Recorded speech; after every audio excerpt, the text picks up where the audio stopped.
Well, thanks for coming back onto the show, Charles. It's great to have you a second time. It's Um, an honor to be with you.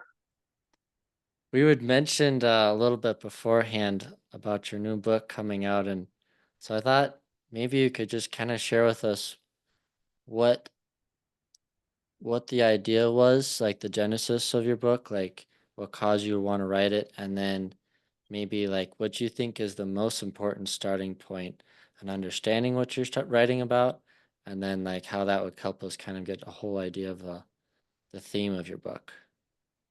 So, Okay, I I believe that the issues, the great issues of our time, are not uh, political. It seems we live in a time when uh, everyone is preoccupied with politics and government and the influences that they have on our lives. And I maintain that it really is a spiritual struggle. Uh, and in the deepest essence of it, what has happened, for instance, it's happening in the world, but what has happened in the United States is uh, a moral crisis that has changed our culture and dehumanized us in a lot of different ways, and it's not getting any better. And I've thought about these sorts of things for years and decided to make this my third book. And the title of the book is Refusing God in Our Knowledge, or it might be Refusing to Have God in Our Knowledge. mm, And this really does strike to what I consider to be uh, an issue that began around 250 years ago.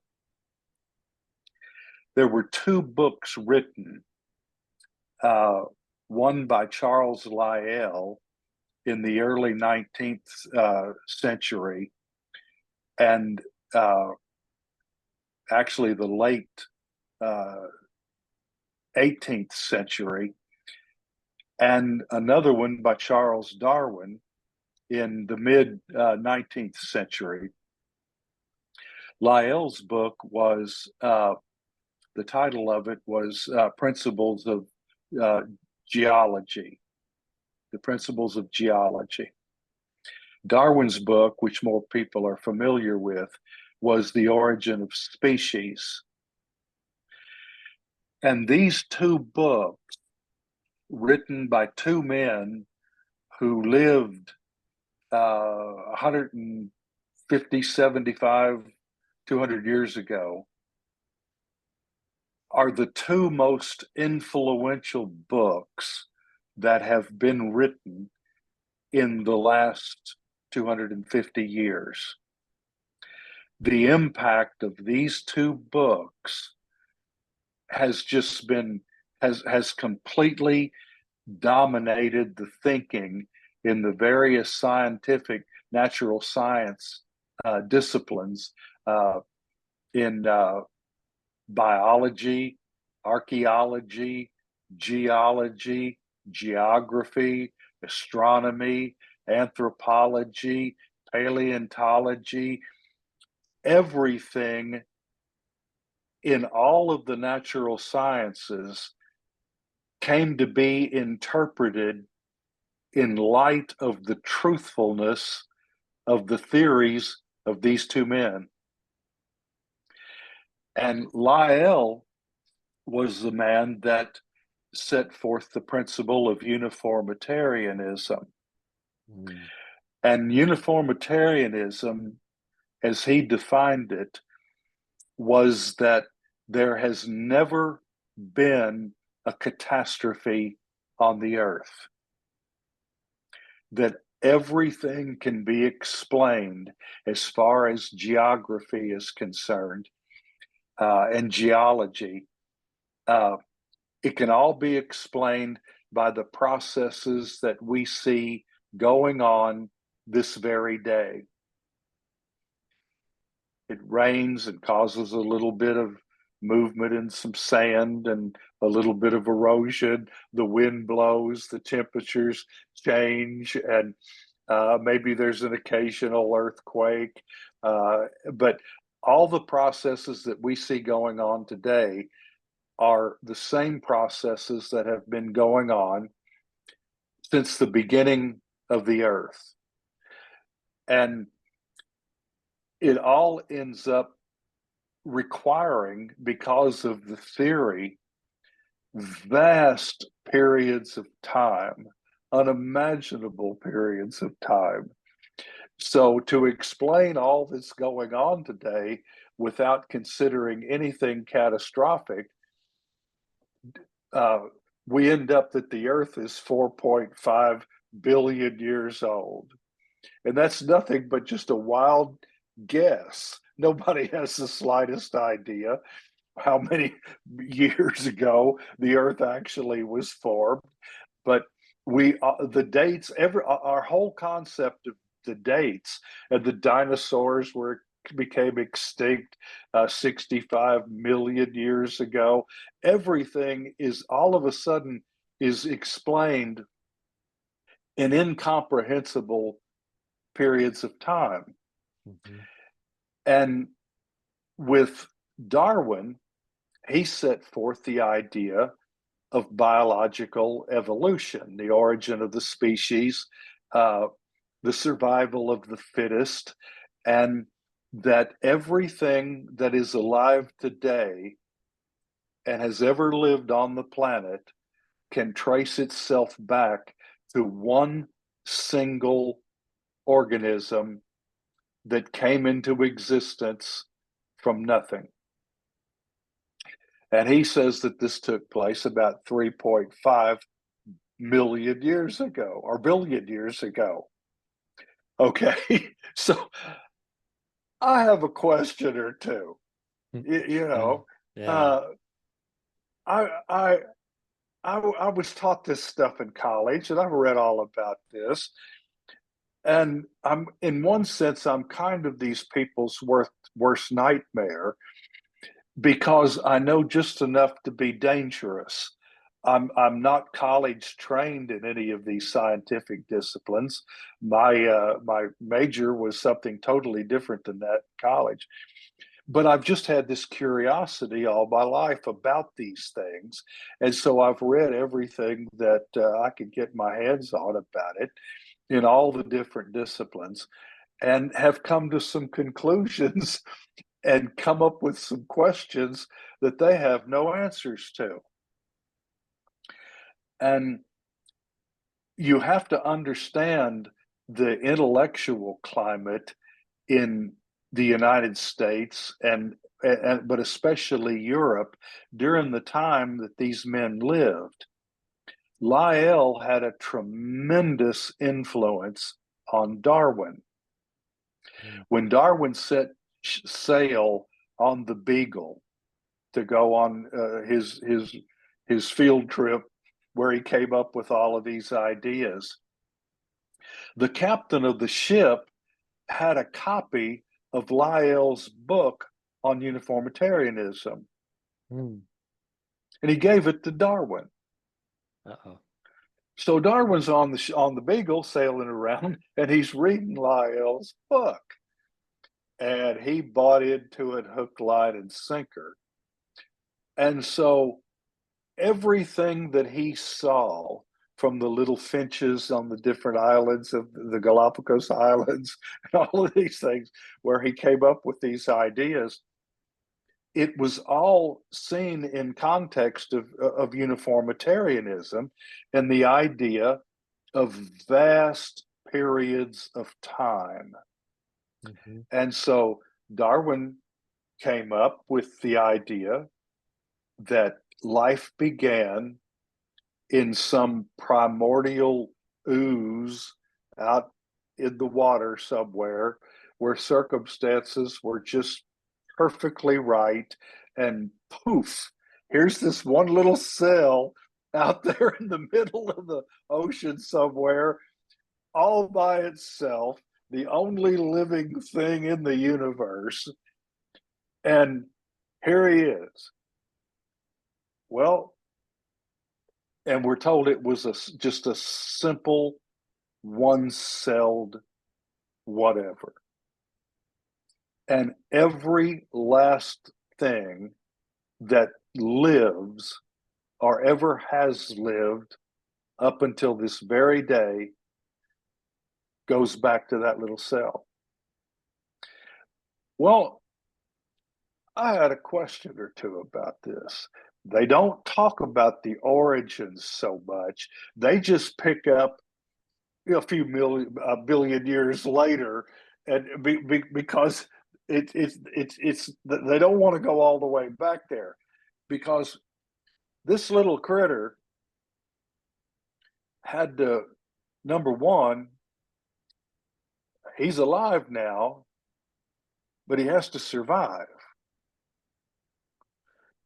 And the reason he has to survive, at least for a certain period of time, is that he had to be able to reproduce. Mm-hmm. Mm-hmm. Now, all of a sudden, this simple little cell doesn't sound so simple. It had the ability to survive, and I think it's a very fair statement to say that all living things that we've ever been able to observe, and pure science is about observation and then setting forth theories and studying about it and seeing, how it goes. But we have nobody's ever seen this happen. So I mean, the whole thing's just speculation. But it all living things that we've been able to observe is dependent on other living things to survive. Mm-hmm. We all depend on other life forms to survive, and this goes from that little one-celled critters that go around, uh, and in the oceans and all over the earth, no matter what form the animal is, fish, some little fish, everything depends on other things, and most everything uh, feeds on other life and is fed on by other life. And so you just have life sustaining itself uh, in this way. Well, our little critter, the first one, what did he eat? I mean, uh, these are the kind of questions when I talk to people who believe like this, they the most common uh, response is, "You're stupid," and so they just dismiss you as an idiot. And everybody knows that educated people believe in evolution. And the reason that educated people believe in evolution is because when these educated people were in school, they were told that educated people believe in evolution. And that's why they do. And nobody ever stops to think about it. They just, well, these guys, they're supposed to know about all of this. And I just didn't play that. So now he doesn't have anything to eat, but he somehow survives. And in his makeup somehow he's able to reproduce. Okay, so now you have two of them, and this next one, he's got the same issues as the first one. Well, this goes on and these things really get going, and then they start evolving. In the first is another little one-celled animal that was a little bit different than this. And one of the problems that Darwin had was he figured if he threw 3.5 billion years at this, you can explain, who's Yeah. who's going to say you're wrong, just all this time. But he didn't give himself enough time because he's down to about 700 million years left, and we're only at sponges. Yeah. And all this time has passed. And the interesting thing is that when Darwin first set forth his theory, there were people, renowned uh, naturalists, that said your theory's flawed because of what was called the Cambrian explosion. And in the Cambrian period, there was just all of a sudden, we're just seeing all kinds of different life forms, complex, different forms of life.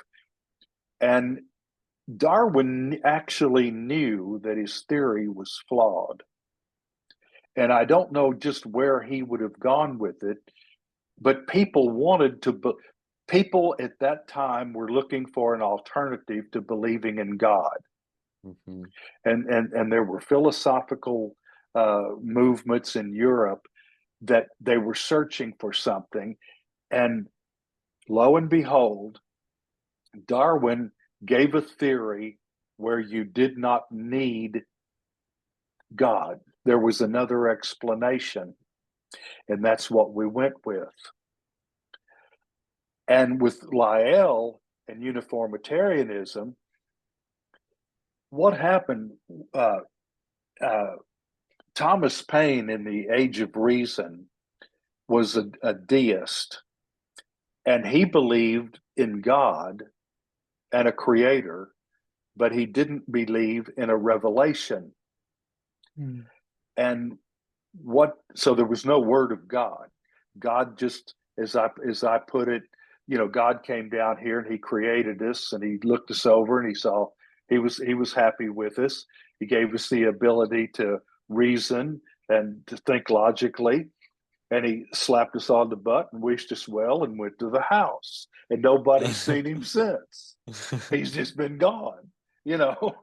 And so that's where Thomas Paine took us. And then, but he crossed the line, and all of a sudden, there's no revelation. And people like Lyell and Darwin took this to essentially mean that the Bible or any revelation thing that's claimed to be revelation, but they focused on the Bible. The Bible isn't true. It's not the word of God. There is no word of God. And so they started just knee jerk. They just disbelieved anything that the Bible said, Mm. even just clear history. A lot of the Bible is just the history. And there was a tribe of people. This was a classic called the Hittites, and these people back then, there was no evidence whatsoever for the Hittites ever having existed, except in one place. They're mentioned in the Bible. Well, automatically, because they were only mentioned in the Bible, they didn't exist. Mm. And this is the way they thought. Well, the flood was the big one for Lyell.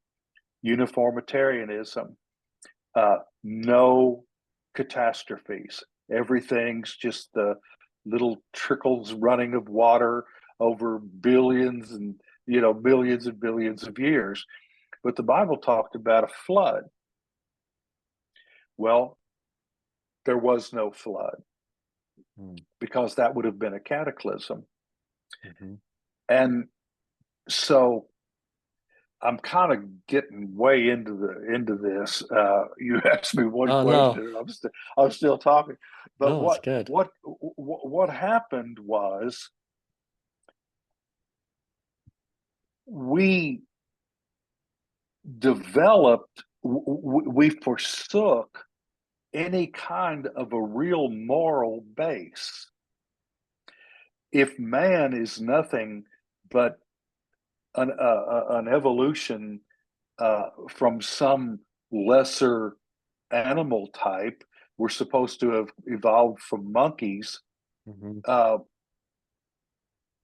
then there really is no such thing as morality. And yet we have a sense of morality. Our own existence uh, stands as a testament. We don't really believe that. Even the atheist, I have an atheist friend who does not believe in God. I asked him, I said, "Are you an agnostic or an atheist?" And he says, "I'm an atheist." Okay.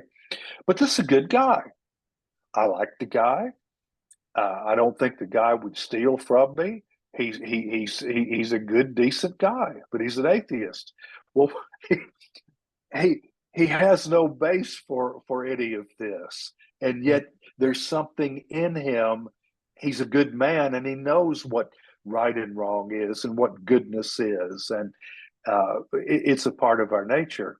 Hmm. Uh, but the they're just a quick example with Lyell. We know about what Darwin had, but anyone who studies uh, at all the things that I kind of study realizes that there was a major catastrophe about 11,500 years ago where there were mass extinctions all over the globe. We lost the mammoths, we lost the mastodons. I mean, the saber-toothed tigers.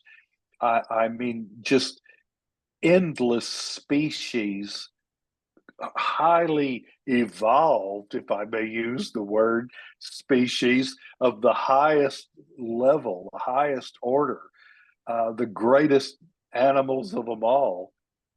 They all became extinct over a very short period of time. And we found the fossils of them absolutely everywhere. And so I had a question, well, how do you explain this? And everything about it, to any honest person who looks into it, is it's obvious that there was a flood, a universal flood that caused this mass extinction. And in the mythology, you got to get into all of this stuff if you want to go where I've gone. And these people had no idea that this was true. I give these men the credit for being the out of the box thinkers of their time.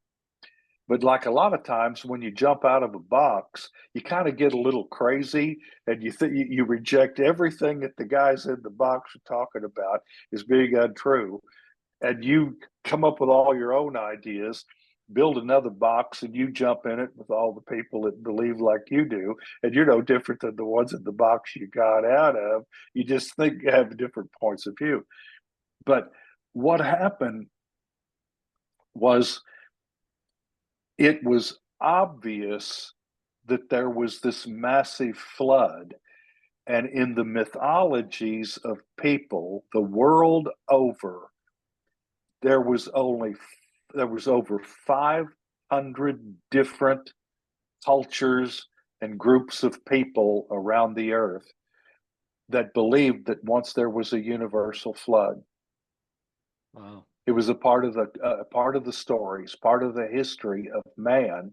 If you stop and think about it, if there had been a universal flood, it would have that would have been a memory. Yeah. You'd have told your kids about it. Yeah.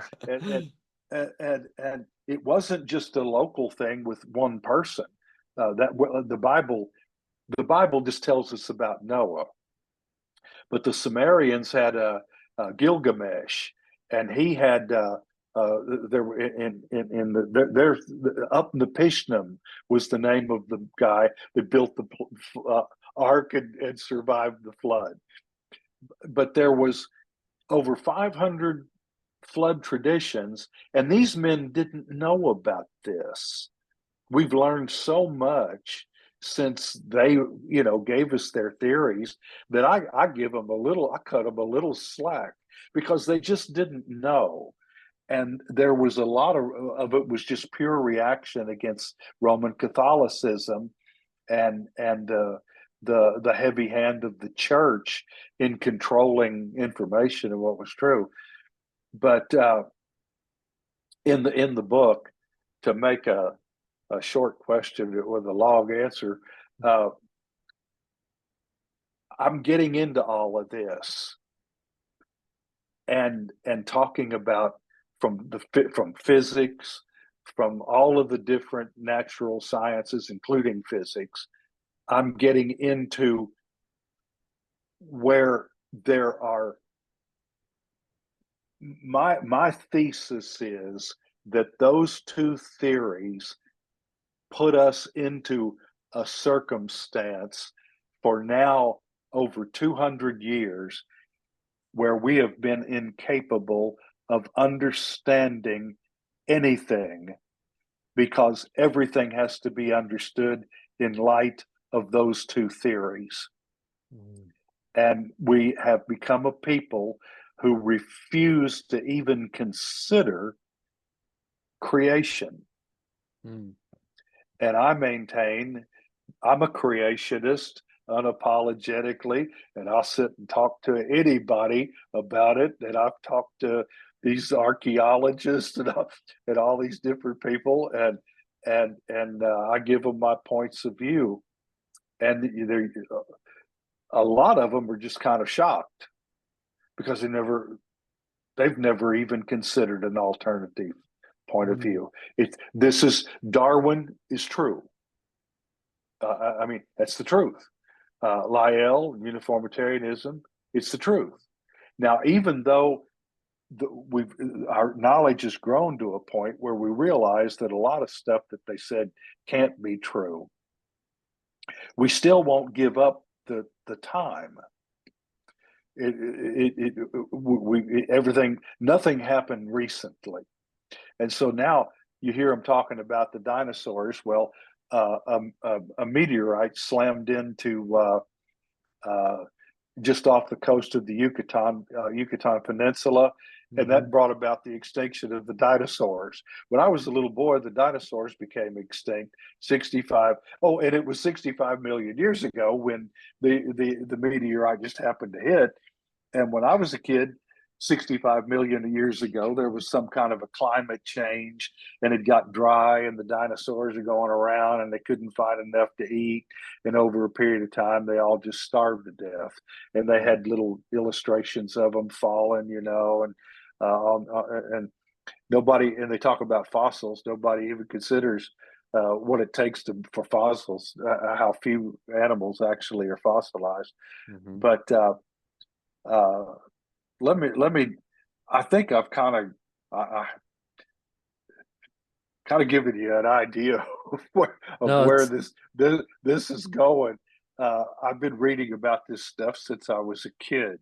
I've had an interest in it, and I learned in Sunday school that God created the heavens and the earth, and I believed that. And then I started hearing all this other stuff that no, that's not true. And I didn't take them for their word. I wasn't one of these people that someone said, "Okay, there's no God." Okay, I'm reading, I'm hearing what you're saying, but is what you're saying really true? mm, And that was my quest. Are all of these theories true? And I came to the conclusion that they have huge problems, mm. and there's no evidence whatsoever to support any of it, really. And yet we just have to accept it. So that's going to be book three. Just a whole lot more of this kind of stuff. I've actually And really I'm going to try to write it where it's where people understand what I'm saying. I'm not going to try to make it complicated, mm, but just kind of a historical view of the whole thing. but we've become a people, we're losing our soul. Mhm. We're being dehumanized. And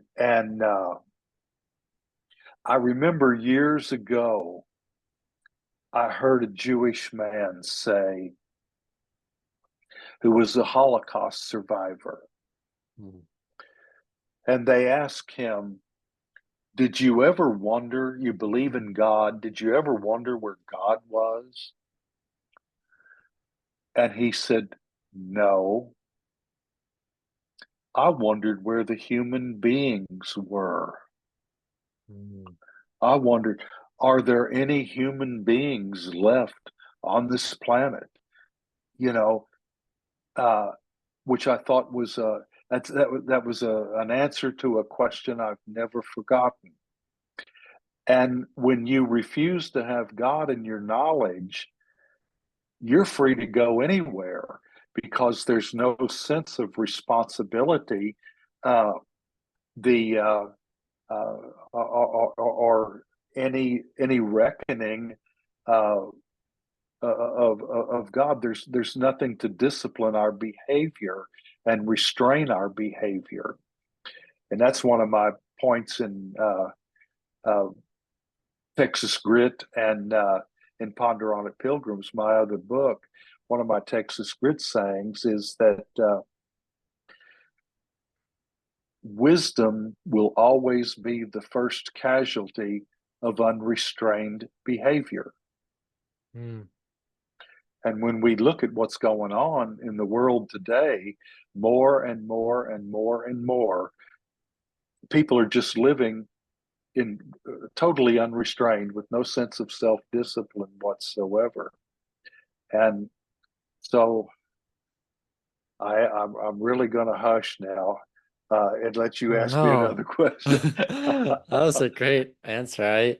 I'm really excited to read your book because I've been thinking about that question a lot. I had an evolution course in college, and it was with good intention that they were trying to show that if there was a case for evolution, it doesn't mean God didn't cause it all. So it was still putting God in there. So I was like, that's I, a good way I, to I, approach it. I will deal with that too. Okay. Uh, it's uh, it's called theistic evolution, Hmm. and the sad part is that the church and churches accepted the idea that evolution and uniformitarianism was true. Hmm. And so how are we going to deal with this? Instead of challenging it on its own merits, we accepted it as being true. And so now we're going to try to figure out a way to get God back into the picture. And Hmm. so we're going to say that this is the way that he did it. This Hmm. was how he created things. He started off with this one little cell, and I mean the whole. Here we go. But all the while, this was how God worked it. It still doesn't stand up. The reality of the history of life on our planet is does not bear witness to. It's still Darwinism. And it has the same problems and the same issues, and it lowers our view of God. All of a sudden, I mean, it's a low view of God rather than in John chapter 1. In the beginning was the Word was with God, and the Word was God. Hmm. The same was in the beginning with God. All things were made by him, and without him was not anything made that was made. In him was life. That explains life. Darwin couldn't explain how there was no explanation for life. We have in him was life, and the life was the light of men. Uh, when you study about life, or if you go and try to find a definition for life, all you get is manifestations of life. Mm-hmm. You know, they don't really answer what is life, and they won't go there because they don't want to. Life is spiritual. There's nothing physical about life. And it's as real as you and me. We both have life. And we see life all around us everywhere, even Mm-hmm. in the animals. I mean, life is everywhere. And life is spiritual. And when that spirit leaves our body, we're said to have died. Mm-hmm. And nothing's really changed in our bodies. But all the surgeons, the greatest surgeons in the world, could dissect the body down to the last cell, and they'd never find life. Mm-hmm. You Yeah. can't find it, but it's there. It's obviously there, and it has had arguably it gave man uh, some of the things like racism and the horrors that we've witnessed from governments, the tyranny of the Nazis in Germany, the communism, and what happened in Soviet Russia, and what's going on in a lot of places today. There's no restraint, and we started thinking in terms, and this is another thing, that there's some people are more evolved than others, Mm-hmm. and that's a part of things like racial issues, that they're not fully human. The Jews, the Nazis, the Germans literally believed that of the Jews, that they were a subspecies that just needed to be erased from the planet. All of this stuff came together, and some of it is horrifying, and but most of it is somewhat benign, but all of it has contributed to making us think less, not of God, but of ourselves and who we really are. Mm-hmm. And according to my belief, that we are created in the image of God. God is a spirit, and He gave us a spirit, and that is our life.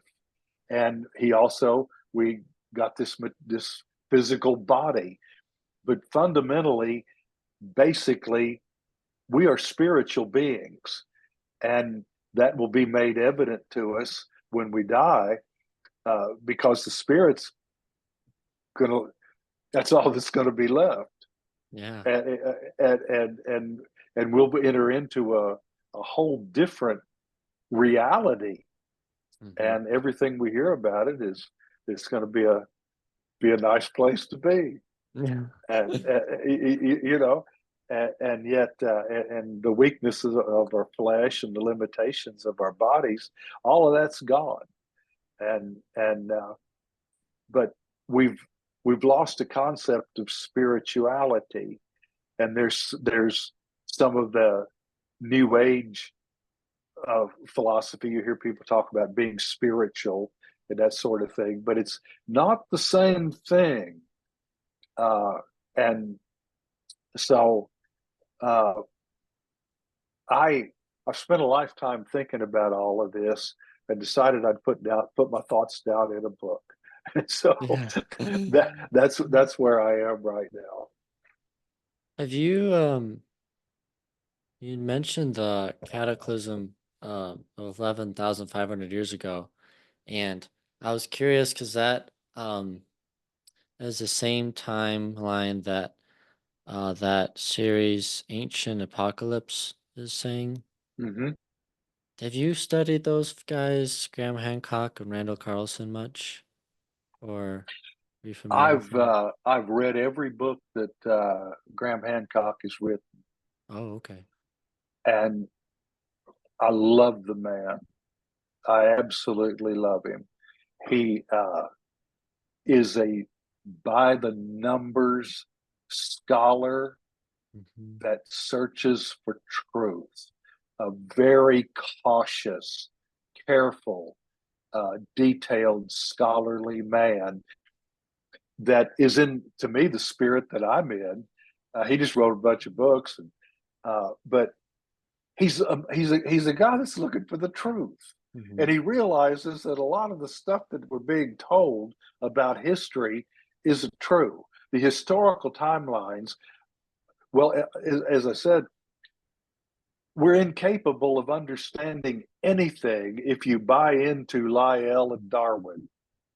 Hmm. Nothing will make sense. But my issue with Graham Hancock is he still tries to do it.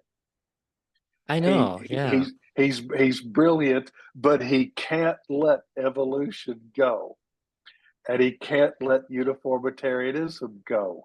They don't know where to go, because the only other place to go is to say it was God, and Lord, we can't have that, you Yeah. know. And so this magnificent, brilliant, wonderful man who has made such a contribution to knowledge of all of the times that I have just obsessed with and loved and wanted to know about. And he's been so helpful. I've learned so much from him, but he still can't let that go. Mm. And that's really interesting.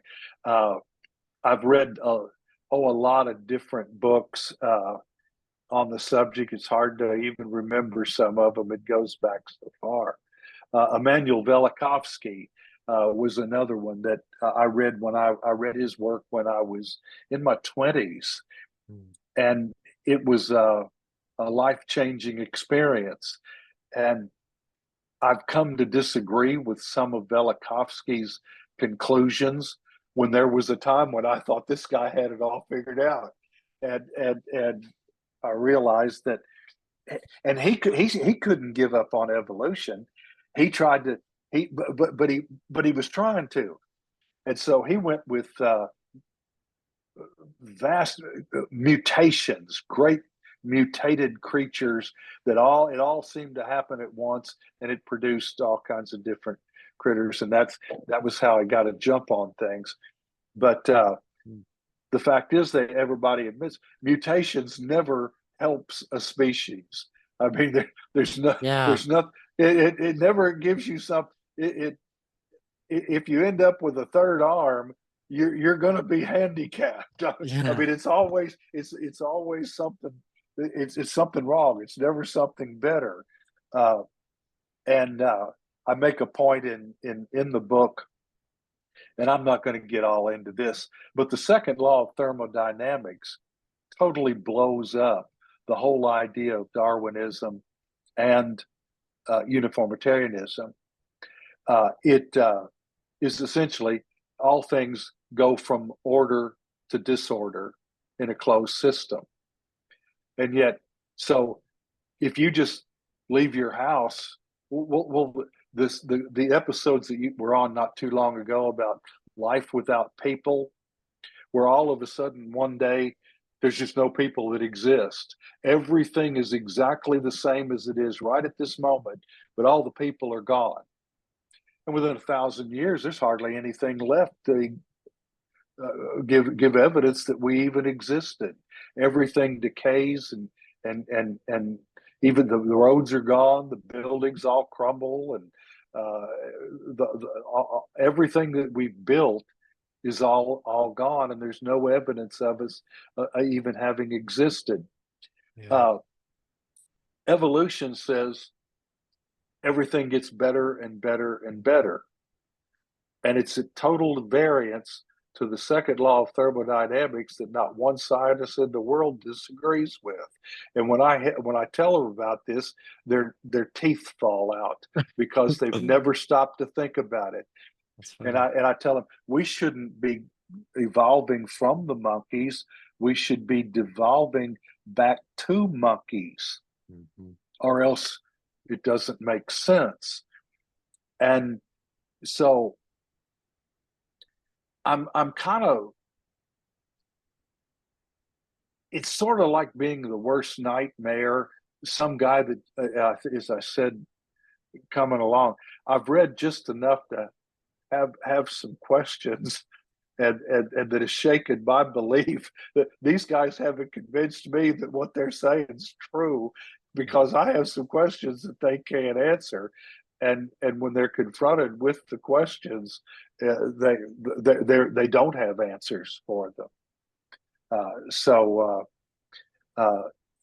whether you if I tell you the moon is made out of green cheese, and I just said the moon's made out of green cheese, there's a part of that that's wrong and a part of it that's true.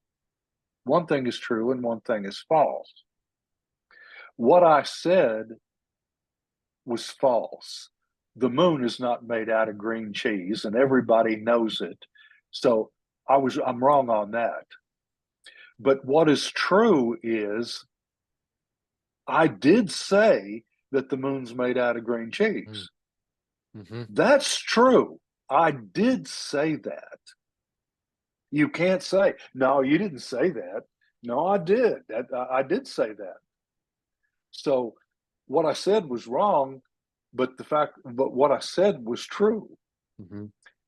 When you read Genesis, if you don't believe the Bible at all, let's say, I don't believe the Bible is true.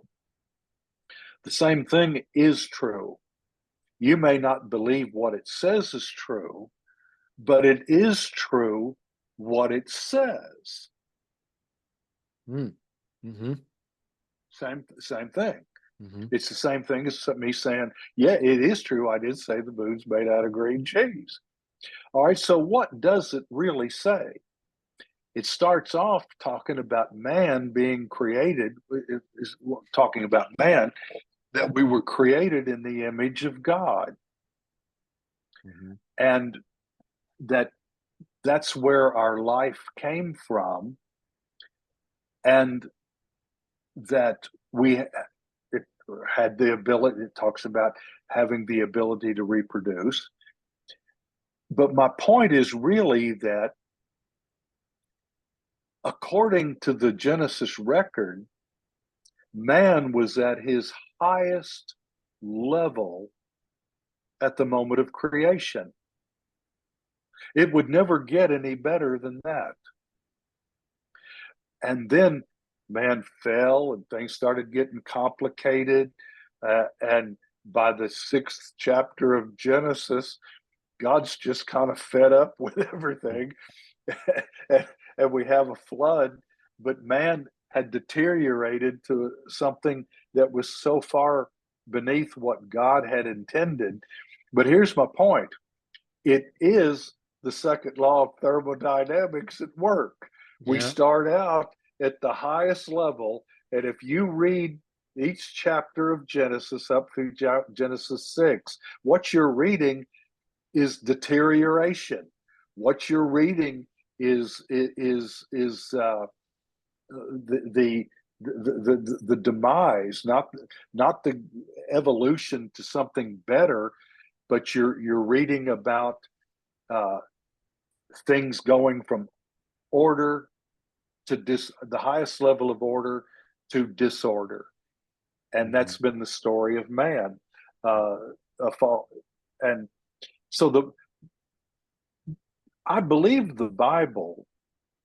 I believe it on faith that it's the Word of God, and I believe that, and I've put my hope and my eternal destiny in in in in believing that that's true.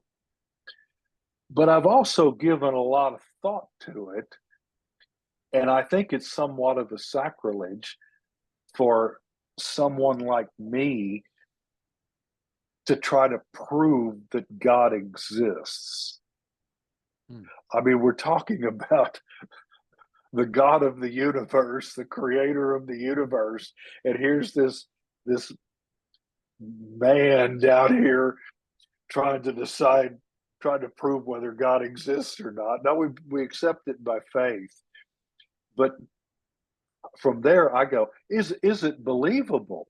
There have been people who have offered alternative explanations, and what is believable?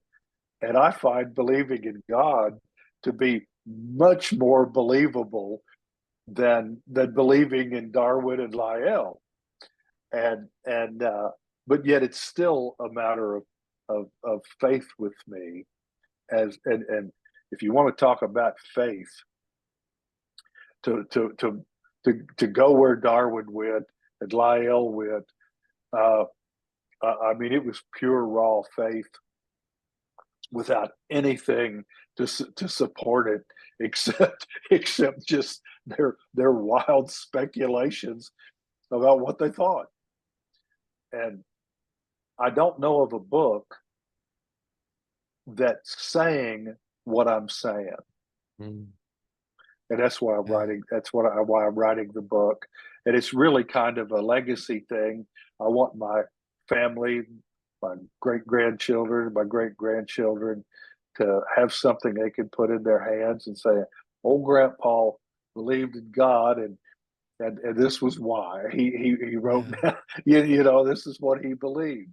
And I think about what a treasure that would be for me to have a book written by my great grandfather, and him talking about how he felt about things. You know, that would be a remarkable treasure.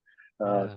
A guy that's in genealogy like I am, I'd love to have talked to those men and seen what they thought about things. But okay, I'm burnt out again. You're gonna have to think of another. I could keep talking. I'm just I'm so full of this stuff. And you caught me at a bad time because I'm writing and I've I, really got all of this on my mind. Uh, yeah. but yeah, it life's a wonderful thing, and we've lost faith. We don't. We've lost the concept of wisdom. Uh, there's been a tremendous price that we've paid culturally and as a people for refusing to have God in our knowledge. Mhm. And that's probably how, words more or less, how I'm going to wrap up the book. You know, Mm. we've paid a high price because we won't even consider it. I listen to astronomers. I love astronomers. They're the most honest of the natural scientists, in my opinion, and they're looking at the whole universe trying to figure it out. And what I like about it is every now and then they'll tell you all this theory and they'll go on there, and then one of them will say, "But we don't have the slightest idea whether this is true or not. It's just Yeah. what we think." And I love those people for that honesty. Yeah. But here we are, and here again, here's a guy that doesn't know anything about physics really to speak of, but we have the account of creation in Genesis.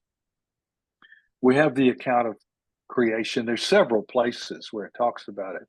And we have this beautiful uh, series of scriptures in John 1, chapter 1. In the beginning was the Word, the Word. I mean, that's one of the most beautiful uh, readings. I mean, I can't read it, it just touches my heart. And that is the explanation for how the universe came into existence. Mhm. It was spoken into existence by Almighty God, the uncaused first cause of everything, who had the imagine the power to just speak this all into existence. That's the Bible's explanation. Okay, so what did the astronomers come up with? Well, here's where we are now. The Big Bang. Now, according to the Big Bang, once upon a time, 13.6 billion years ago, we always have to have a lot of time. And I maintain that none of them allowed enough time to support their theories. Mm, they all yeah. ran they all ran out of time. But 13.6 billion years ago, every last atom, proton, all the matter that is in the universe, in the whole universe, think of the amount of matter that's on the earth or in our solar system, in our galaxy. Mhm. And there's billions of galaxies and all, I mean, it's incomprehensible how much matter is in the universe. Mhm. I don't know how you'd even calculate it. And every last bit of that matter was the size where it would have fit on the head of a pen. This is what they're telling us. Well, I kind of wondered about that uh, because that had been the state of the universe for I guess, forever. But 13.6 billion years ago, it exploded. There was an explosion. And my first thought was, what exploded? Good question. I mean, it's been all, it's been there like it's this little head of a pin, all the matter in the universe is all there. And all of a sudden, what made it suddenly explode? And then my next thought was gravity. What would be the gravitational pull of all the matter in the universe on the head of a pin? It's a, and what was this explosion that was so intense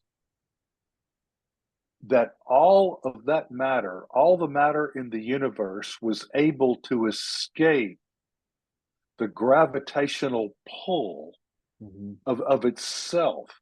They talk about black holes and they have what they call an event horizon.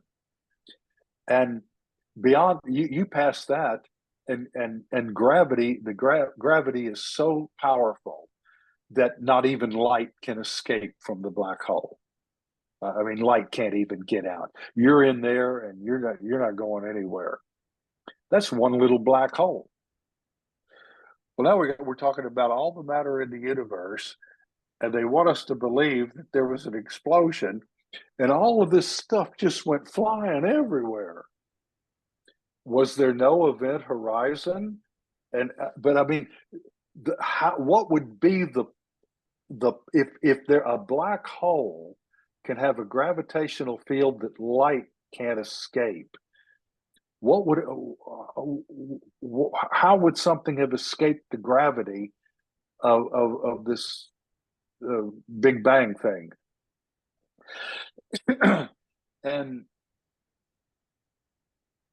they had to have another explanation because they refuse, as much as I love astronomers, and they have this look on their face like they're just just they glow almost like someone in awe or in love. On they're talking about all of this wonderful stuff, and yet they can't acknowledge or even consider that there was a God who created it. Mm. And so what do they? So their best guess right now is the Big Bang, and physicists are starting. There's some really smart people. I make it all sound so simple because I just get, I don't know all of the details, but there are physicists who are taking issue with this, and they're working, they're doing the math on all of it, and they're questioning the Big Bang. But where are they going to go from there?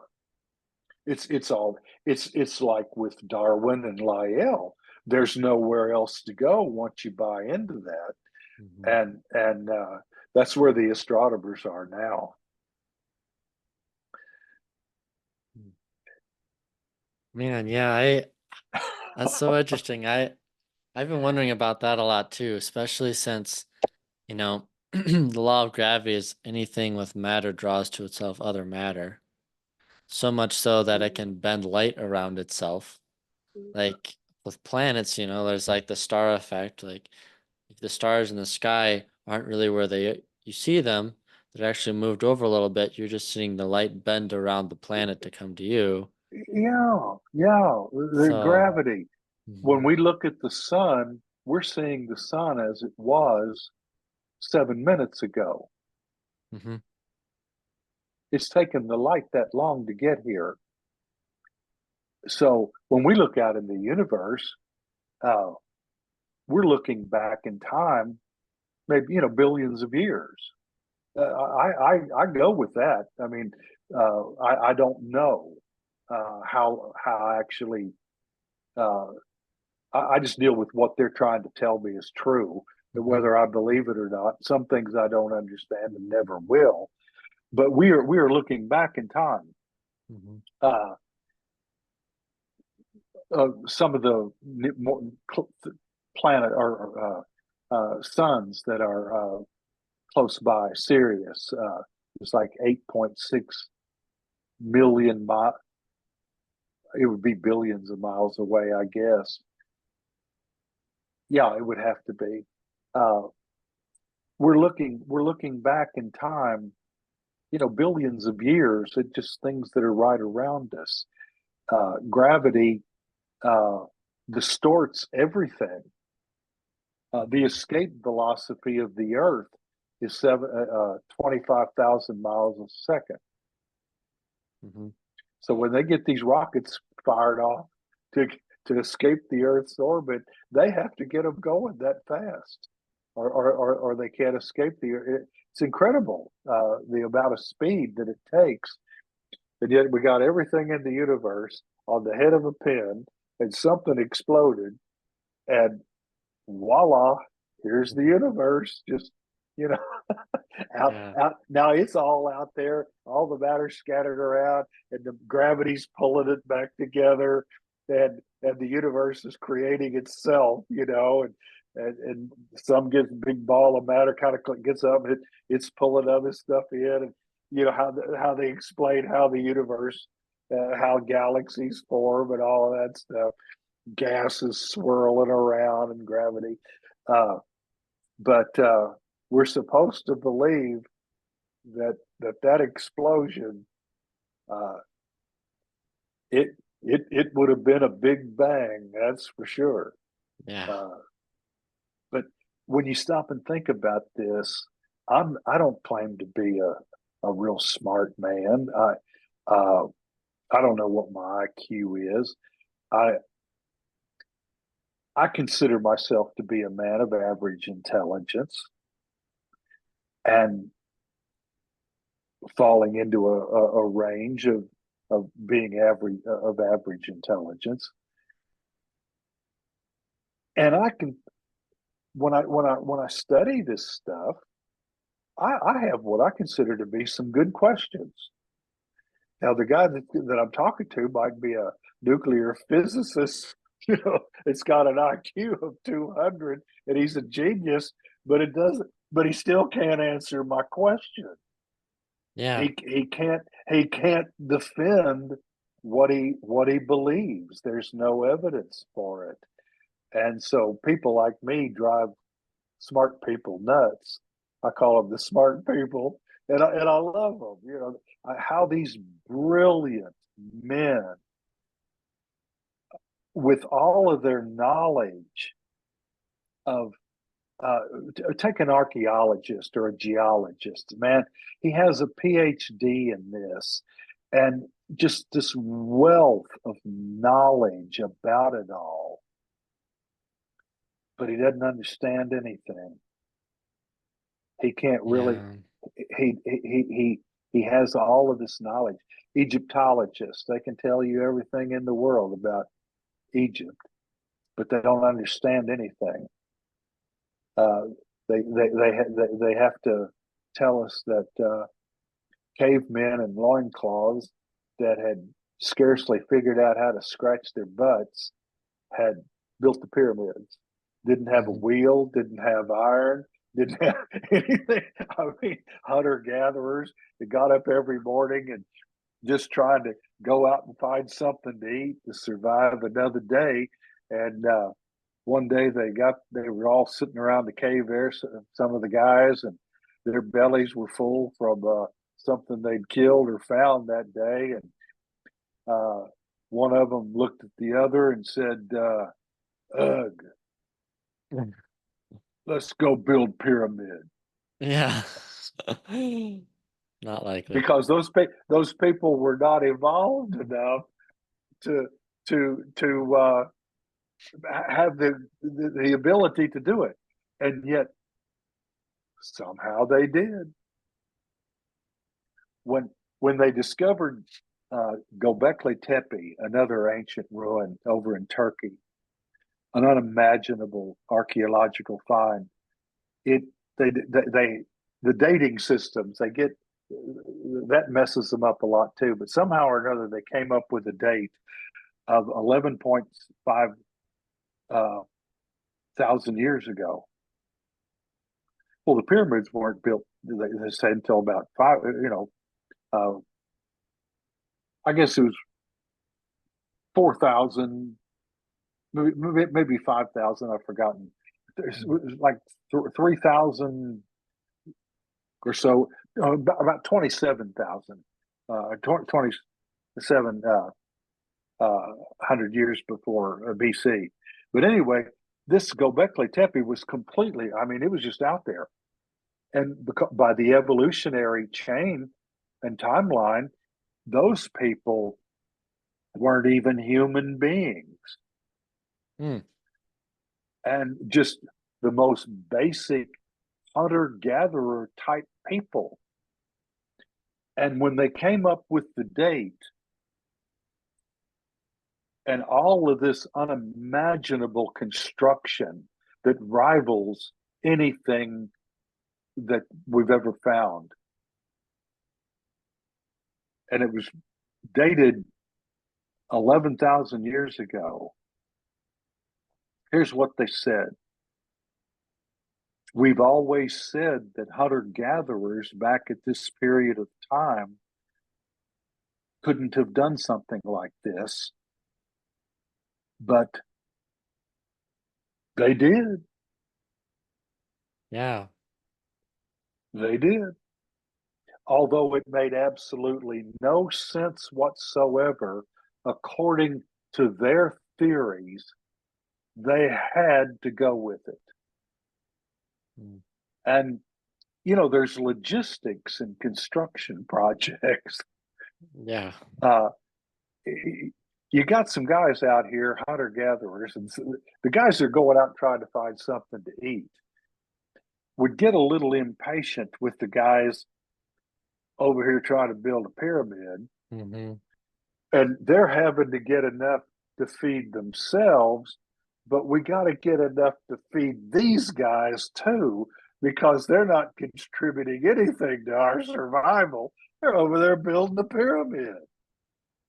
Well, the very fact that those monuments exist uh, tells us that there were people that were capable of bringing them into existence, Hmm. and we don't give we we won't go there. We can't allow ourselves to go there because it doesn't fit the theory. And again, I say it again. I've said it a million times. Those two theories made it incapable of people from that day forward, that time forward, in these scientific disciplines, it made them incapable of understanding anything. And you get these, and yet the knowledge of all of this, they have the knowledge, but they don't understand, and they can't understand it.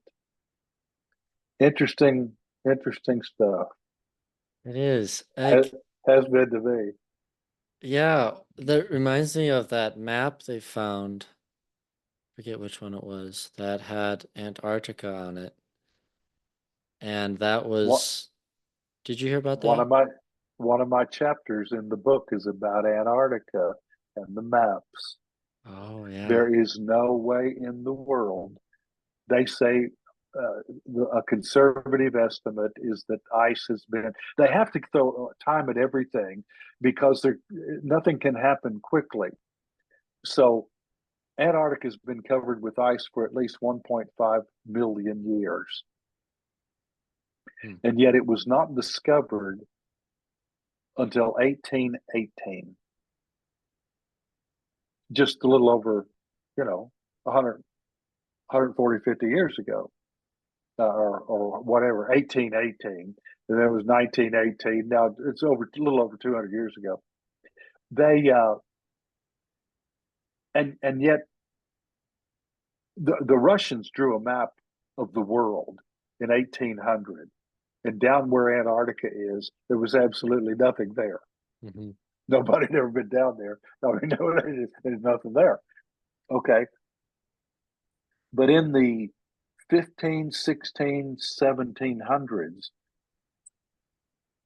they found maps of Antarctica.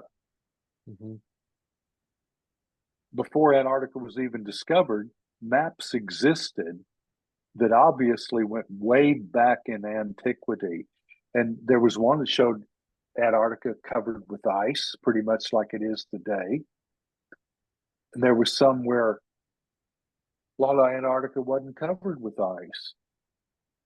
And one of the maps, there was no ice at Antarctica. Mm. So obviously, Antarctica, and I make this point in my book, obviously, Antarctica wasn't at the South Pole. It would have had to have been about 2,000 miles farther north away from the pole because they found all kinds of fauna, plant life and stuff that was subtropical type of plants that was in Antarctica. But they can't explain the maps. And so what they do is ignore them Mm. and just but but it's made them incapable of understanding what's as obvious as the nose on their faces, but they can't allow themselves to go there. And it makes them appear to be dishonest. And if I was harsh, I would say that you're really not being you know as much as I do. But Charles Hapgood wrote a book. This is a great book. It's called The Maps of the Ancient Sea Kings, and it's maddeningly detailed. Charles Hapgood was a by the numbers scientist that the attention to detail is just it drives you nuts sometimes. But he goes through all those maps, and there was a bunch of them, and that book's out there, and no one's ever uh, tried to challenge Hapgood's work. They just ignore it, and Mm. it's just out there, and nobody reads it. But yeah, there's so much evidence that what we're being taught is not true. In principle, it's just not true, and nobody said it seems I never think I'm the only person in the world. There's got to be other people that think like I do, who have looked at these kinds of things, but I don't know any of them. They, or maybe they. So most of them have just people have just not stopped to think about this, Hmm. and so uh, fear of the Lord is the beginning of wisdom.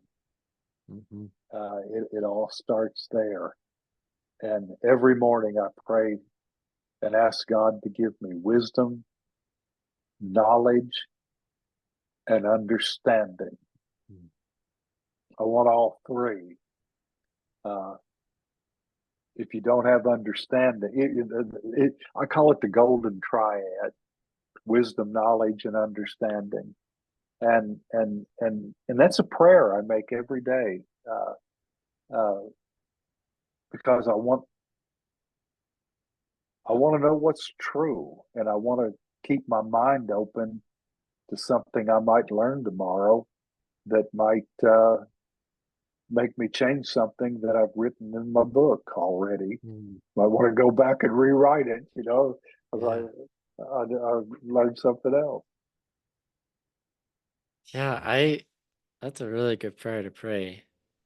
And I'm really grateful that you've been diving into this stuff because I've been just, you know, seeing what I can find on, podcasts and YouTube videos and stuff. Yes, And I'm trying not to disregard it because I'm like, well, if they're finding stuff here that's been in history and then they're actually finding buildings, there was something happening here and it seems like we should probably know it.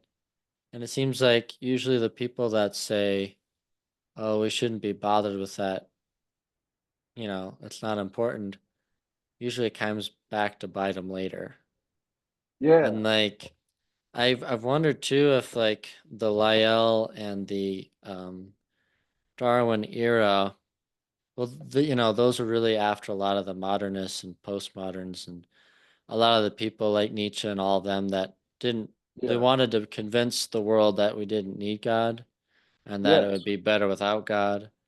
And then all those are the same writings that all of the tyrants of the 20th century ran with. And nothing good came from it. Nothing good came from it. And But then, they had to have an alternative. They had to have an yeah, explanation, you know, and that's where they went. And we've paid a horrible price for it. we really have. And it's a shame that, bad ideas, I think, I think the right way is bad ideas unquestioned seem to wreak havoc. And Yes, so I think that's why, like, Aristotle and Socrates were not the most liked people because they asked a lot of questions. yes, But their questions led to a lot of really good answers, and those answers have stayed around since then. yes, And people still read yes, them like they're like, oh yeah, they were onto something. And I think it's like what you're saying is like we have to understand the principles. Because if we understand the principles, everything else starts to fall in line. yes, And but yeah, yes, like with Darwin and Lyell did is they were like, okay, we're going to eliminate the main cause of everything, God, and we're going to yes. replace it with all these artificial things. Mhm. And then if you take that into account, life is meaningless. There's no purpose to live except to fulfill your own worst desires. We're just the smartest brute beast in the barnyard. Yeah. There's no difference in us and any other animal, and yet we instinctively know there is a difference. There's something unique about a human being, and yet they have no intellectual integrity whatsoever to say that there is, if they are going to insist on these theories that they Yeah. say are true. And uh, I don't it well, that's refusing God and our knowledge. Hmm. That'll be the title of the book, and it'll be about the things we're talking about here this evening. Yeah. Uh, I still have a lot more to say. There's there's some things that are fairly new in my considerations. I'm coming to think that prior to the flood, the Earth was not tilted on its axis, Mm. and still pondering on that. But there's some really smart people the, there's an arguments to be made for that. And it explains a lot about what happened. And again, it goes back to 11,500 years ago at the time of the flood. I believe that's when it tilted. Mm, that's And fascinating. it explains a lot. We had a global catastrophe that it's a wonder life survived it, and not much life did. And I've even entertained the idea that maybe there are different creations that it would certainly be possible. You know, if all life ceased to exist on the earth, the creator God that I believe in could come down here and start all over again, Hmm. and it would be no problem at all.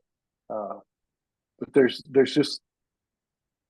so much to really consider, and I've come to believe that what they've been telling us has taken billions of years.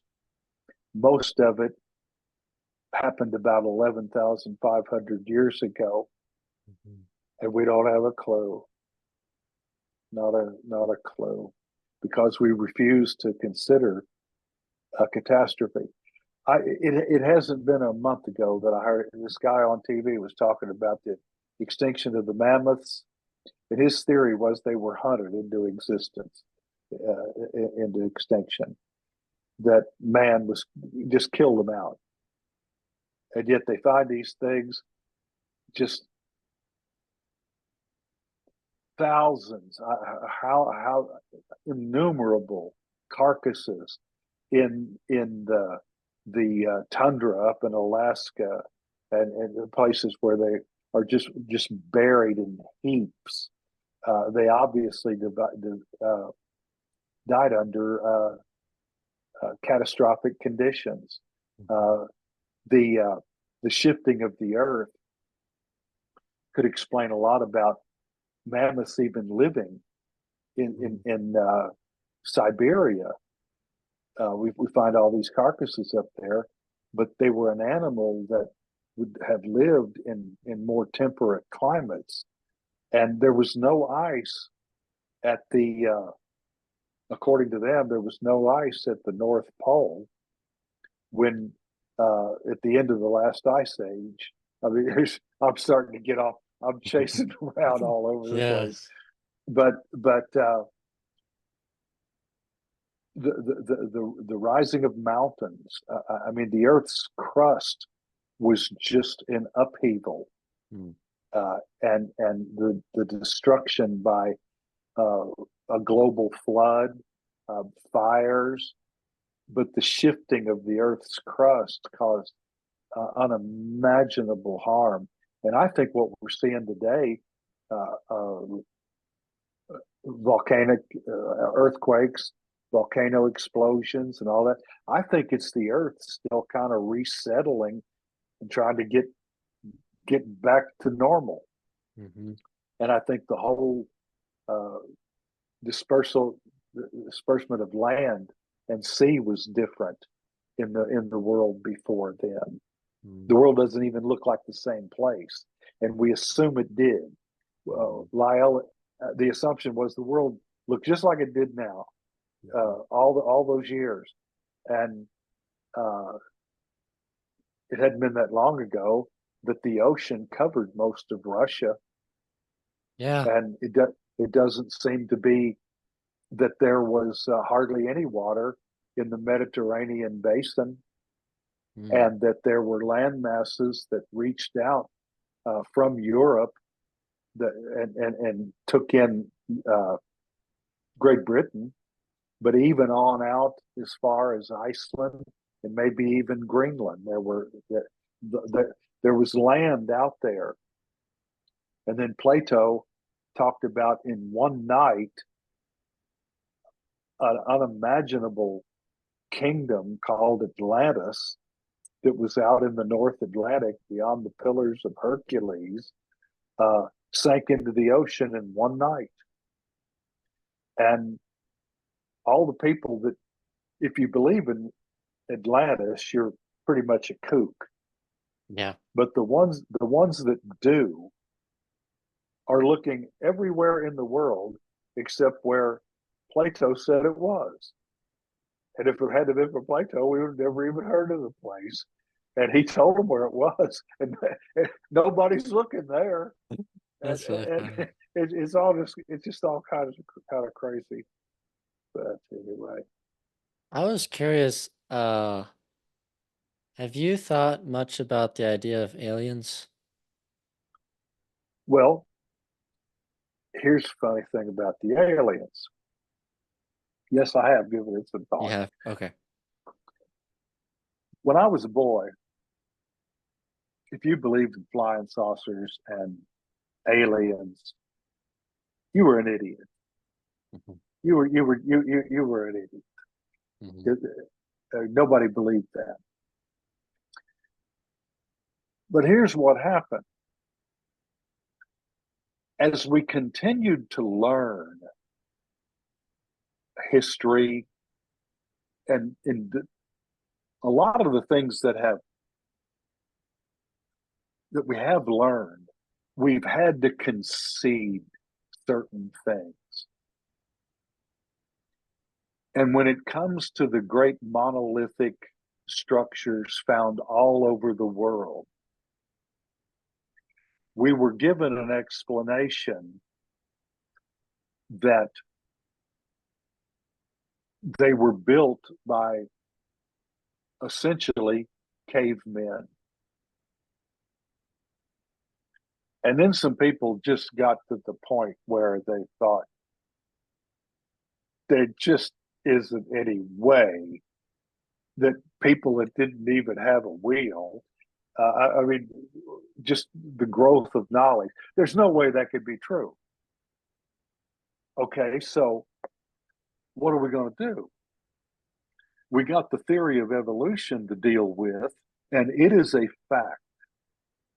And so we know that back 5, 6, 7, 8,000 years ago, man was just totally primitive, scratching around every day with nothing other to do than try to find something to eat. Hmm. That's man. So now people realize we've learned, even say about the pyramids, we've learned so much. We know that that just can't be true. Hmm. And so what happened? We can't bring God into the picture. So Yeah. we brought in aliens. We brought in aliens. And now people take you seriously. If you believe in aliens, you're kind of on the cutting edge of, of, of, of thought, because the we have to hang on to Darwinism. We can't change our theory about the development and evolution of man. That's true. And so, since we do have the Great Pyramid and all this other stuff, the world, the globe, the whole world, we decided we'd go with the with aliens, and so now everything is the aliens are responsible for it all. They had primitive men, and they lived here with the primitive men, and there again, it begs the question. They've never figured out how to really explain how the aliens got here, and some of them say, well, they lived on Mars. Well, how did they get on Mars? Well, they evolved. It was a different thing. But you always go back to evolution.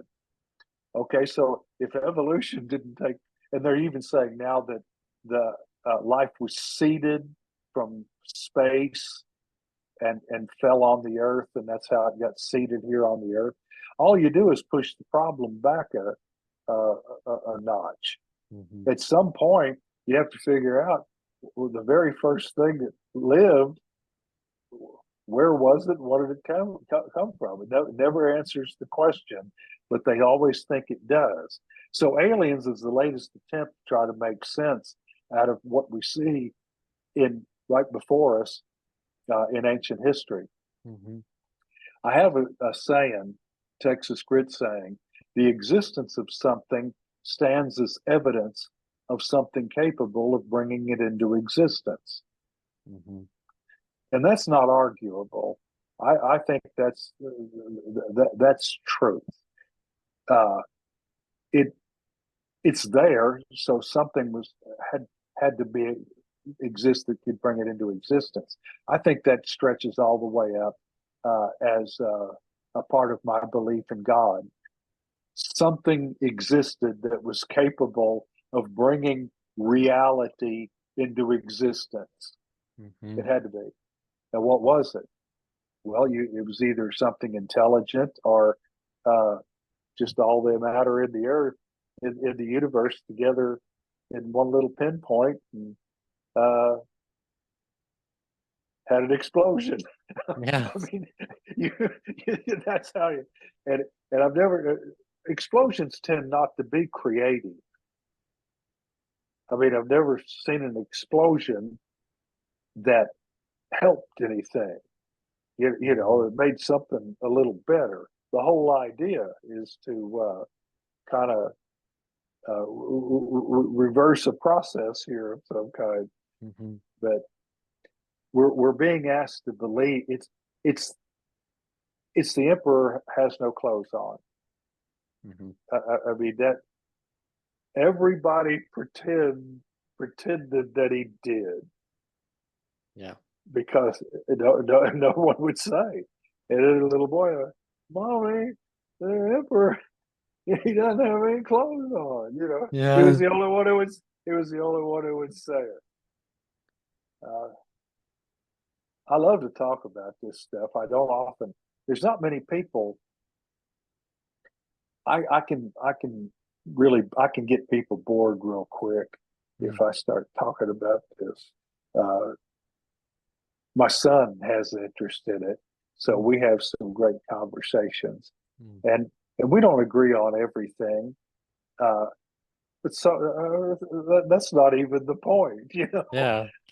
I mean, it's the journey. It's trying to understand, and he's might be in one particular place, and I'm not there.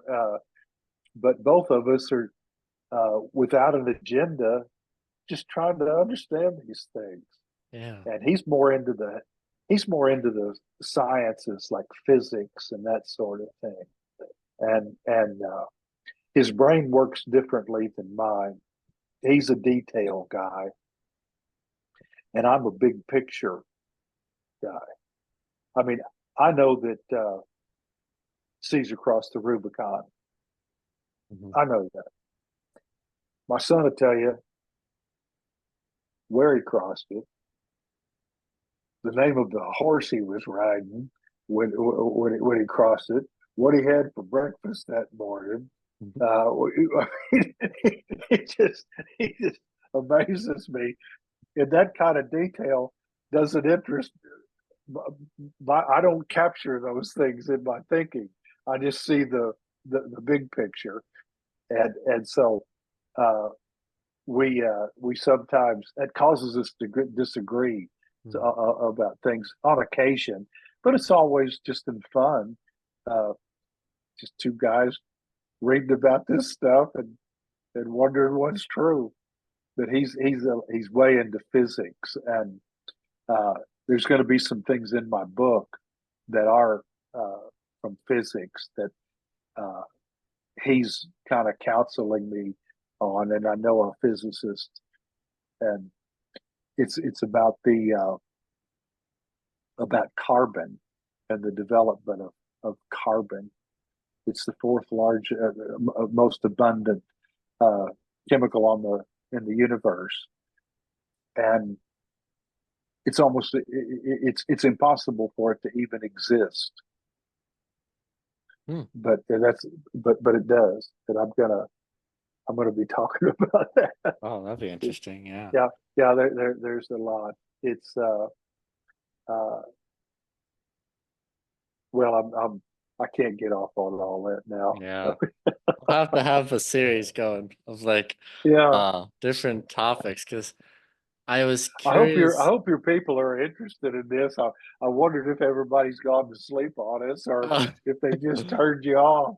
Uh, I don't know. but uh, it's but I've loved the conversation. I've really enjoyed it too. I These have all been questions that have been in my mind for a little bit because there's a gentleman named Billy Carson, and he has this website called Forbidden Knowledge, and he does a lot of stuff on like ancient civilizations, and he ties it all back to like that idea of like space seeding, galactic wars. Um, Uh-huh. he thinks that Jesus is an alien and things like that. I'm like, okay, this is getting a little weird because, well, first of all, if you say Jesus is an alien and he's not God, then you're saying he's a liar, and that's a big Yeah, problem. Um, and so, but he kind of goes all over the place.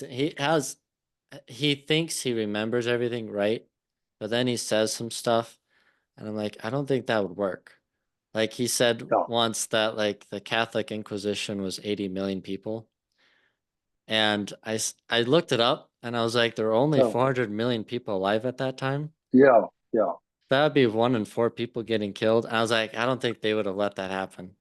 No, The no, most I've no. heard is 30,000 over 20 years. But so like he says stuff like that. I'm like, I don't know if he's really got all of his ducks in a row. Yeah, But it I, speaks to his credibility. yeah, Yeah.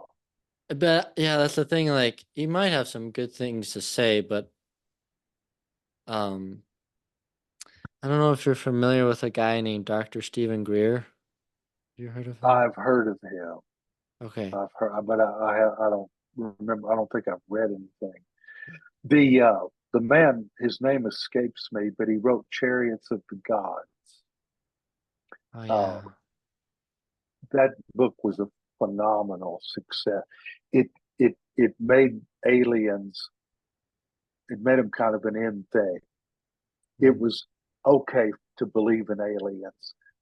And what happened to him was he saw that the explanations of all these people, he saw all these structures, monolithic structures all over the world, the Egyptians and all of this. And he realized the explanations they were giving was just nonsense for how these things were built. And so he's the one that started the alien thing. mm, He said it had to have been aliens from other planets, other worlds that came here and visited us and built all this stuff and left. But there again, he he could not entertain the idea that Darwinism was wrong, that was the problem, mm, and linear evolution in the mhm, development of man, going from primitive to more and more sophisticated all the time. I mean, we're on as high a level now as we've ever been, and in 100 years we'll be a little better, and in mhm, 1,000 years they'll look back on us as uh, kind of kind of primitive people. That's the inevitable destiny of man, and yet the question is it, guys like me say, is it true? yeah. Is that true? Is and some things, and this is one of the beautiful things about faith. There are some things that we can't know. Mhm, We we don't know, and some of those things are worth believing, mhm, yeah. and some of them aren't. And so I have a lot of questions that have no answers, but I believe, for instance, how God could just speak and things just come into existence. That's so far beyond me that he'll have to explain it to me maybe Yeah. when I get to talk. But but I believe it. Hmm. I believe it because I want to believe it. And I feel like I'm better because I believe it. It's good for my soul to believe that it's true. And some things just have to be accepted by faith. And Darwinism and Darwin and Lyell gave us just another faith choice to make. Yeah. And I don't care what they say about the proof. There is there's no proof or there's no evidence whatsoever of any of this, and everything seems to be that it's not true if you really start looking into it. But you know, I don't want to believe that.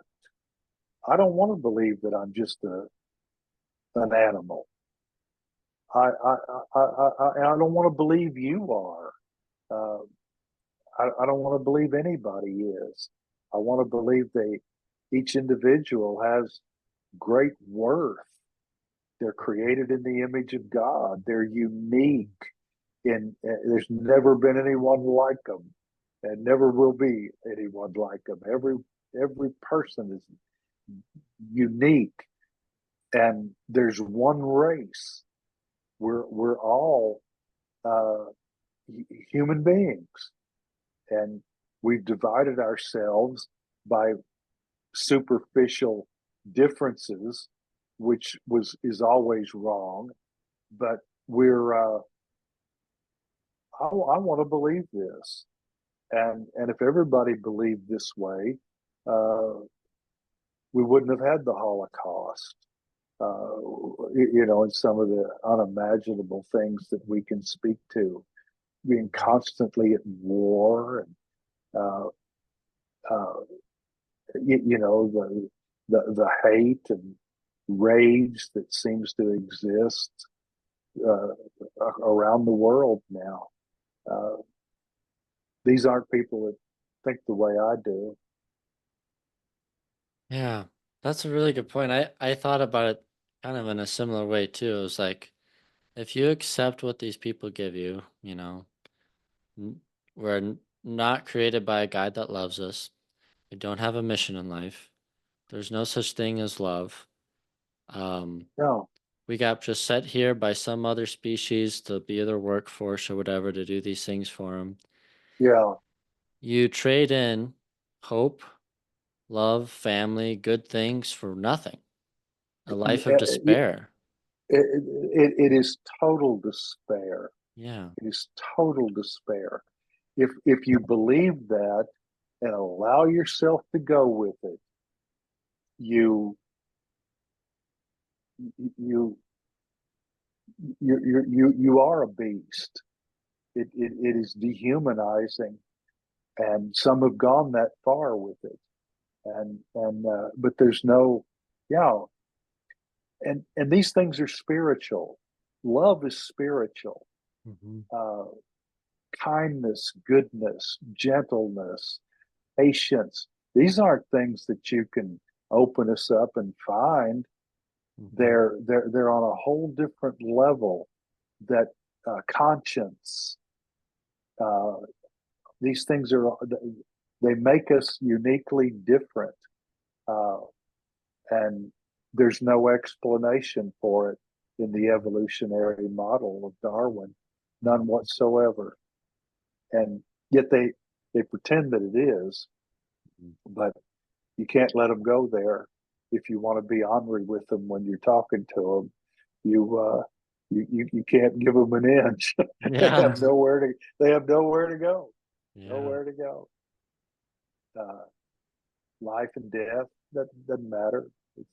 It's Hmm. we're all just beasts uh, out there.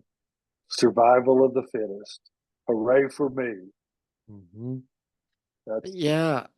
good. Like I wanted to share this with you and see what your thought is, because the other day, um, I was thinking about this for a while. I was like, so God says that love is thinking of another person first before yourself, as one of the examples of love.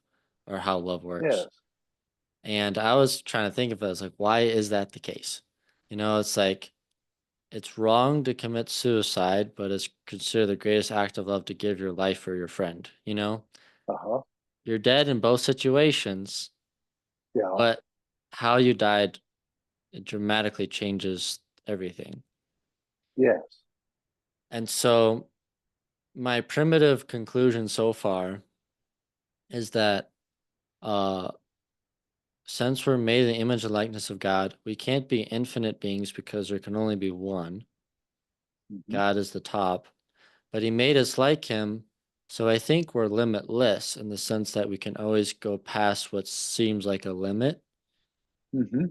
And in that way, we reflect his infiniteness. Like we can't be everything at once, but we can choose a direction and go and keep going farther and farther. Yes. Uh-huh. And so I think what God is trying to tell us is that when you're a truly loving person, you can always give first to someone else. And then now, not only did you make their life better because they have something new, you then proven to yourself, even if you realize it or not, that you're something more than something that can just take. So you are something like Yes. God, that you have the capacity to give something out of yourself, Very well said. that Very well now said. two people have something good. And then we're like, if you take something from somebody saying myself first, now Hmm. that person is at a detriment, and you just told yourself that you're not really like God, because now Yes. you have to take from what other people have, and there's not something that God made inside of you that is capable of doing it. It's like you can work for what you need, and you can work to serve others, and now everyone has more. If you take what they have, now they have a detriment, and you just told yourself that you're dependent on others not being well off. Absolutely. It said, do unto others as you would have others do unto you. Mm-hmm. Uh, Treat people the way you want to be treated. Mm-hmm. That's the whole law of God was summed up in those two things. Mm-hmm. Uh, to self love. I mean, we treat be the kind of person you wish everybody else would be, Mm-hmm. and and then love and all of these the good things, kindness and graciousness, helping your neighbor.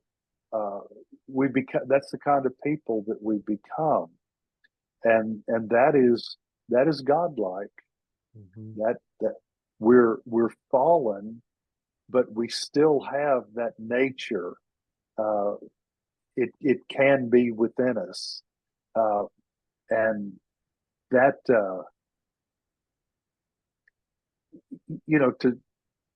to just strive to be a good person. I was talking to some people on a podcast, and they were talking about educating kids, and the whole conversation was about kids in school and what they're learning, with the end result that they graduate and can go out in the world and get a good job and make some money and be successful. That was the purpose of education. And I listened to this for 45 minutes or an hour. And I said, we need to stop and think about what the goal is, what we're really trying to do, raising kids. And the objective is to raise up nice, happy, well adjusted people that can go out in the world and find their own way. But to to nice people, I mean, to to teach them manners and and and they'll find they'll get a job, or they'll decide to have their own interest. and that'll all work out. But we're not teaching our kids even manners, and for a polite society. Manners are somewhat arbitrary, but they existed because it held a society and a culture together. There was agreed upon behavior, and without them, there is no agreed upon behavior. And take it out of the picture any spiritual uh, concept of our nature, and these kids are growing up and they don't have a chance. They don't have a chance. No one's teaching them anything. Uh, Nobody's telling them not to put their elbows on the table, like my daddy used to Mm. tell me, and open the door, hold the door for ladies, you know, or be courteous to people. He was big on manners, and he didn't talk much about other things. He was, it was my behavior that he was concerned about, Mhm. and that's the way he raised me. Uh, be nice to people, be helpful to people, help your neighbor out, and be be patient.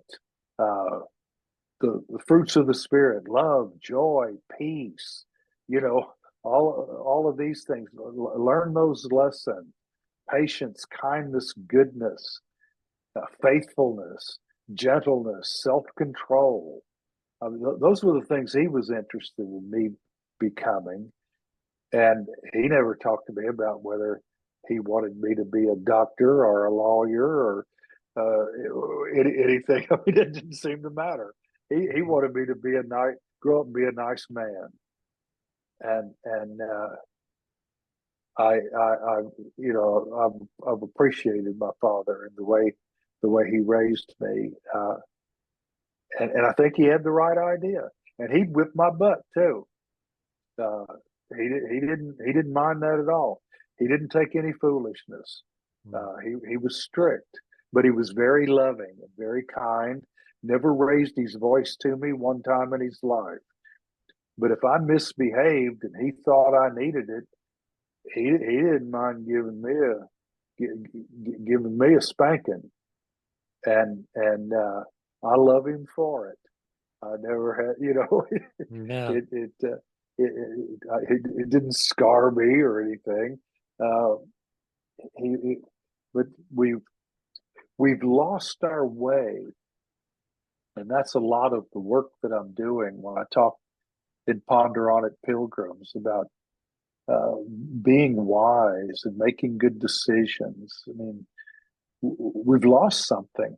The whole concept of wisdom is completely beyond most people, and we don't use the word, and we've lost the concept of it, and we just make knee jerk bad decisions one after the other, and turn our lives into an absolute mess, and then get medicated to to calm us down. And it's we can do better and we can be better. Mhm. Yeah. I think you're getting sleepy, and you've got to. Oh, How long? Well, we've been talking for over 2 hours. yeah, it's been a Uh, while. yeah, yeah, I've enjoyed it. Yeah. We'll have to do it again. You're a sharp young man. I encourage you to. I mean, I see myself 50, 60 years ago, uh, when I look at you and talking to you. I was someone when I was your age.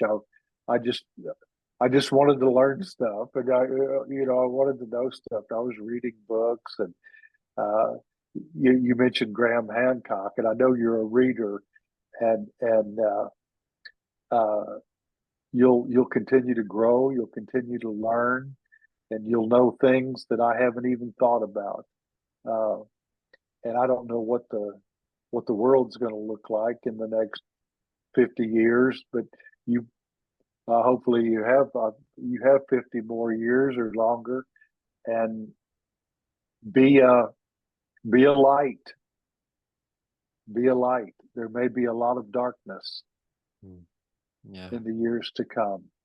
Uh, you be a light. I'll pray to do my best. Yeah, I want to. I it's definitely sometimes discouraging to see how much seems like the world's falling apart, but at the same time, you know, God's always in control. He he always has a he bigger plan. he is, and we're sometimes tested, and we have. Do we really believe that? And when things don't seem to be going well, that's when you find out what you really believe. Hmm. It's easy to say it when everything's going good, but uh, when your faith is tested, you find out what you really made of, Yeah. and and and uh, and I think that's why God tests our faith Mm. Yeah. and puts us in circumstances where uh, we don't have all the answers, and we uh, have to live by faith, Hmm. faith in Him that Hmm. it's going to be okay. Yeah. Yeah. Yeah, He said, I'll take care of you, Hmm. uh, and told us to pray, give us this day our daily bread.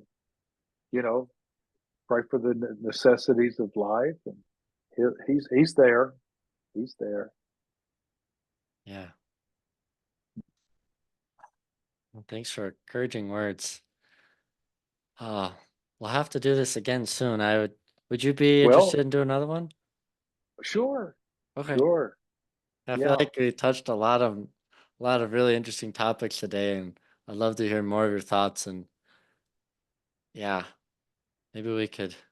I'll keep in contact with you about when it'd be a good okay, time. But okay, yeah, yeah, this was really fun, and thanks so much for sharing your thoughts. And I think these are all things that I have definitely been thinking about a lot lately. But I think um, it'll be something really encouraging for a lot of young people. I think, and a lot of people have seen enough to be worried and doubtful of the truth, but haven't looked at it deep enough to realize what the truth is.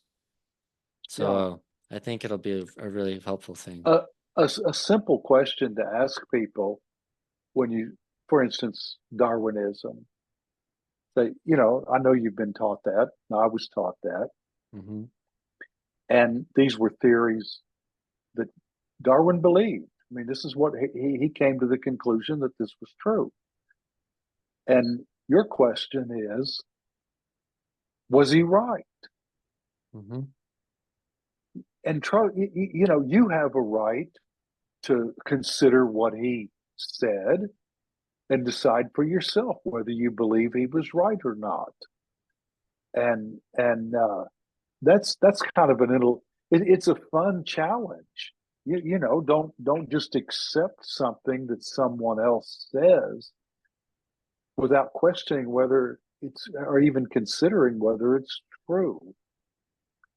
If I tell you the moon's made of green cheese and you believe it, the next thing you know, we might have people in the world, everybody believing it and thinking everybody that does it's stupid, you know, Yeah. because some guy said it, Uh, it two very far-fetched theories have completely captured our whole way of thinking, and it's time we revisit what they said and consider or whether or not it was true. Mhm. It's true, and I maintain that it's not. It's proven to be nonsense, and the people that still believe it know it, but they can't go there, so they just ignore it Mhm. because there's nowhere to go if you don't believe in God. Yeah. There's nowhere to go. Yeah. Well, I'm gonna let you get to bed. Oh, yeah, it was good talking with you, Charles. I'll Yes, sir. keep in contact and Yeah, we can do it again. If you invite me, I'll come back on and okay. we'll talk some more. Yeah. Well, thank you again. It was a pleasure, All Charles. right. It's been an honor. Thank you for the invitation. Anytime. Bye bye.